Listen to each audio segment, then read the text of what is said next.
رات کی ہلکی بارش ابھی تھمی ہی تھی۔ ہوا میں مٹی کی خوشبو گھلی ہوئی تھی اور آسمان پر چاند بادلوں کے پیچھے سے جھانک رہا تھا۔ حیا چھت پر کھڑی بارش کے بعد کی ٹھنڈی ہوا کو محسوس کر رہی تھی۔ اس کے لمبے بال ہوا میں لہرا رہے تھے۔ دل عجیب سا خوش بھی تھا اور بے چین بھی، جیسے کوئی ہونے والا ہو۔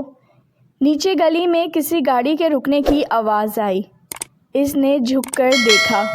زیان تھا، سفید شرٹ، بھیگی ہوئی سڑک پر کھڑا، نظریں صرف اس کی طرف اٹھائے ہوئے۔ دل ایک لمحے کو تھم گیا۔ عجیب دیر بعد دروازہ بجا۔ حیا نیچے آئی۔ دروازہ کھلا تو سامنے وہی مسکراتا ہوا چہرہ تھا۔ بارش تمہیں پسند ہے؟ زیان نے آہستہ سے پوچھا۔ حیا چونک گئی۔ آپ کو کیسے پتا؟ زیان ہلکا سا مسکرایا۔ کیونکہ بارش میں کھڑی لڑکیاں ہمیشہ دل میں کچھ چھپا رہی ہوتی ہیں اور تمہاری آنکھیں سب بتا دیتی ہیں۔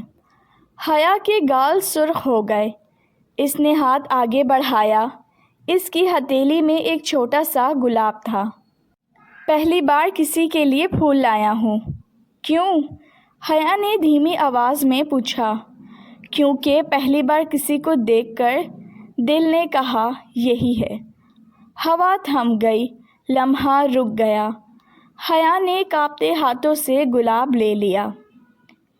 ان دونوں کی نظریں ایک دوسرے میں الجھ گئیں، جیسے دنیا میں اور کچھ تھا ہی نہیں۔ اس رات کے بعد زیان روز کسی نہ کسی بہانے اس سے ملنے لگا۔ کبھی چائے، کبھی کتاب، کبھی صرف ایک مسکراہٹ دینے۔ اور حیا ہر بار دل ہی دل میں کہتی، یہ اجنبی نہیں، میری تقدیر بننے آیا ہے۔ اگر آپ کو میری کہانی پسند آئی ہو تو پلیز چینل کو سبسکرائب کیجیے۔ رکھیے اپنا بہت زیادہ خیال۔ کل ملوں گی آپ کے ساتھ نئی کہانی کے ساتھ۔ اجازت دیجیے۔ اللہ حافظ۔